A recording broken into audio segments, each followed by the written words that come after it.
जय गुरुदेव दोस्तों। दोस्तों, एक राजा गुरु महाराज के पास जाता है और गुरु महाराज से बोलता है, गुरु महाराज, मेरे पास अथाह धन है, बेहिसाब पैसा है, लेकिन जो खुशी मिलनी चाहिए वो खुशी मेरे को नहीं मिल रही।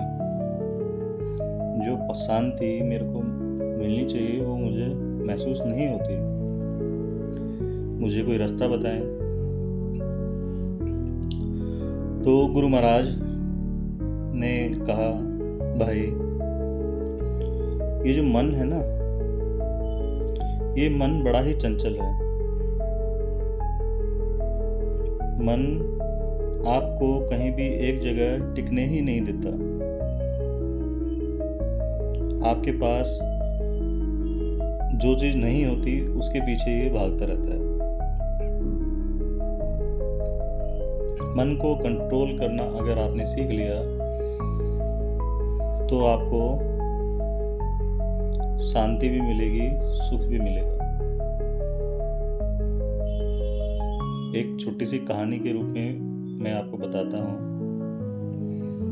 कि राजन, एक और आपसे भी बहुत बड़ा राजा था, सम्राट था। उसके साथ भी यही समस्या थी, तो उसने घोषणा करी कि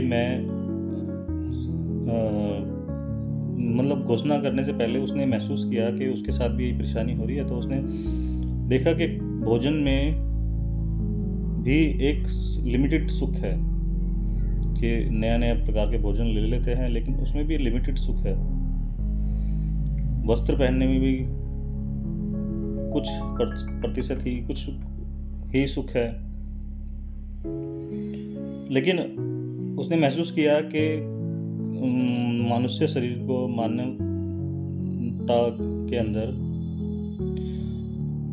शारीरिक सुख थोड़ा सा ज़्यादा बड़ा सुख देता है। आपके पास घर है, भवन है, गाड़ी है, खाना पीना है, पैसा है, उसके बाद आपको लगता है कि शारीरिक सुख मिलने से शायद आपको थोड़ा सा सुख मिलेगा, शांति मिलेगी। तो उसने सोचा कि चलो एक कोशिश करके देखते हैं इसमें भी।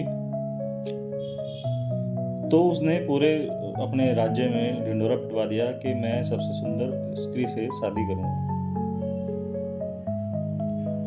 फिर देश विदेश से जो भी सुंदरियां आई, जो भी लड़कियां आई, उनमें से जो सबसे ज्यादा सुंदर थी उसने उससे शादी की। शादी कर ली।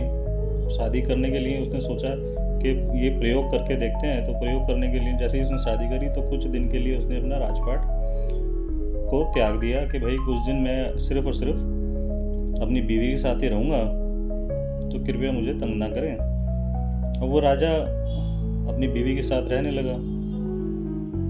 अच्छा, दिन में वो सोता था, रात को अपनी बीवी के साथ रहता था। लेकिन कुछ ही दिनों बाद उसकी रानी का एक घोड़े संभालने वाले अस्तबल में जो उनको संभालता था, वो थोड़ा सा ज़्यादा हेल्थी था, शरीर से शारीरिक पुष्ट था। तो उस रानी का उस अस्तबल को संभालने वाले पहलवान पर दिल आ गया। अब सब कुछ होने के बाद भी मन है जो चंचल रहता है ना मन चंचल रहता है तो वो आपको भटकाता रहता है। अब उस रानी का उस पहलवान पर दिल आ गया, तो वो रानी उस पहलवान से दिन में मिलने लगी। दिन में राजा सोता था, राजा रात को जागता था, तो दिन में रानी उससे मिलने लगी। अब कुछ दिन चलता रहा, लेकिन कुछ दिनों बाद पता लगा राजा के भाई को पता लगा कि भाई, मेरे भाई के साथ रानी गलत कर रही है। उस रानी को, एक गरीब परिवार से थी, उसको रानी बनाया, उसके बाद उसको सब कुछ सुविधा दी, लेकिन उसके बाद भी रानी मेरे भाई के साथ धोखा कर रही है। तो उसने सोचा कि भाई को बता दिया जाए। लेकिन इस बात की खबर रानी को लग गई और रानी को महसूस हो गया कि ये मेरे पति का भाई जो है वो अपने भाई को सब कुछ बता देगा मेरे बारे में कि मैं ऐसे ऐसे उस पहलवान से मिलती हूँ।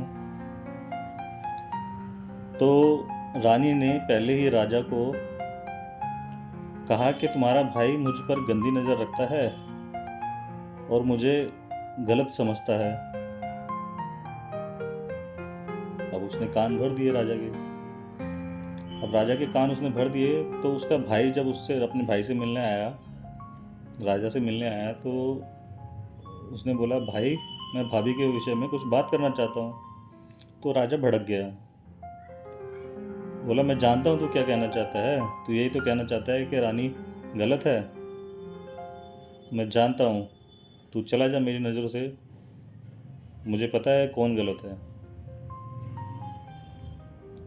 तो अब वो भाई क्या करता बेचारा, उसने उस राज्य से जाना पड़ा, उसको सब कुछ छोड़ छाड़ के वो चला गया। लेकिन अब रानी जिस पहलवान से प्यार करती थी, उस पहलवान का उसी महल में रहने वाली एक नर्तकी से, डांस करने वाली लड़की से, जो राजा के दरबार में नाचती थी, उससे उसका लगाव था।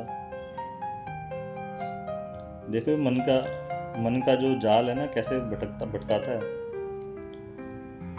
अब उस पहलवान का उस नर्तकी से प्रेम था, तो ये चक्कर चल रहा था। इस बीच उस राजा के पास, उस राजा के राज्य में एक बहुत बड़े संत आते हैं। अब संत जब आते हैं तो वो संत आते हैं तो राजा उनकी खूब आवभगत करता है, उनको खूब खिलाता है पिलाता है। तो राजा के ऊपर प्रसन्न होकर वो संत उनको एक फल देते हैं कि बेटा ये फल तू खा ले, तू खाएगा तो इससे अमर हो जाएगा। अब वो ऋषि मुनि वहाँ से चले जाते हैं। बड़ी अद्भुत कहानी है और आगे बढ़ती है। अब वो फल, राजा सोचता है कि मैं इस फल को खा लूँगा तो उससे अच्छा है कि मैं अपनी रानी को खिलाऊं, क्योंकि रानी अगर स्वस्थ रहेगी, अमर हो जाएगी, तो मेरा आखिरी वक्त तक, जब तक मैं जिंदा रहूँगा, मेरा बहुत अच्छा वक्त बीतेगा रानी के साथ रह के। तो मेरे को अमर होने की जरूरत है, मैं रानी को कहता हूँ, रानी खा लेगी, मैं रानी को दे देता हूँ। अब रानी को वो फल राजा दे देते हैं। रानी उस फल को लेती है। अब वो सोच में पड़ जाती है कि मैं क्या करूँगी इस फल का खा के, मैं इस फल को खा के क्या करूँगी।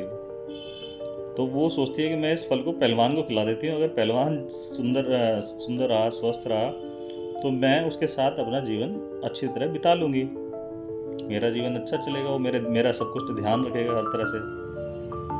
तो वो फल उठा के अपने उस पहलवान को दे देती है, अस्तबल में जो काम करता है। अब उस पहलवान के पास वो फल जाता है तो वो सोच में पड़ जाता है कि यार इस फल का मैं क्या करूँगा, क्योंकि उसका तो प्रेम उस नर्तकी से था। उसके पास फल आता है तो वो सोच में पड़ जाता है, फिर उसके बाद वो फल उठा के वो नर्तकी को दे देता है। और वो नर्तकी को देता है तो नर्तकी सोचती है कि मैं इस फल का खा के क्या करूँगी, मुझे तो राजा के दरबार में नाचना है, मेरे को अमर होके मैं क्या करूँगी, रहूँगी तो नौकरानी ही। तो वो फल वो वापसी राजा को पहुँचाती है कि महाराज ऐसे ऐसे कोई संत आए थे, उन्होंने ये फल दिया है और कहा है ये फल जो भी खाएगा वो अमर हो जाएगा, तो आप इस फल को खाएं, क्योंकि आप पूरे राज्य का काम संभालते हैं और आपके राजपाट में हर नागरिक इस हमारे देश का सुखी है, उसको क्या कहते हैं, तरक्की मिल रही है, हर तरह से वो खुश है, प्रसन्न है आपकी राज्य की प्रजा। तो ये फल आप खाइए तो आपके लिए ज़्यादा बढ़िया रहेगा, हमारे देश के लिए बढ़िया रहेगा। अब राजा का दिमाग ठनकता है, उसका दिमाग चकराता है कि ये फल तो मैंने रानी को दिया था। अब रानी जैसे ही वो फल आता है उसके पास, तो फिर वो उस नर्तकी से पूछता है, सच सच बता ये फल तुझे दिया किसने, अगर तू नहीं बताएगी तो मैं तेरे को मरवा दूंगा, जान से मरवा दूंगा। अब वो बेचारी नृत्य की थी, नौकरानी थी, तो उसने बोला महाराज मेरे को ये फल उस पहलवान ने दिया है जो आपके अस्तबल को संभालता है। अब वो महाराज और परेशान। अब वो उसको पहलवान को बुलाते हैं। पहलवान को बोलते हैं कि सच सच बता, ये फल तुझे किसने दिया?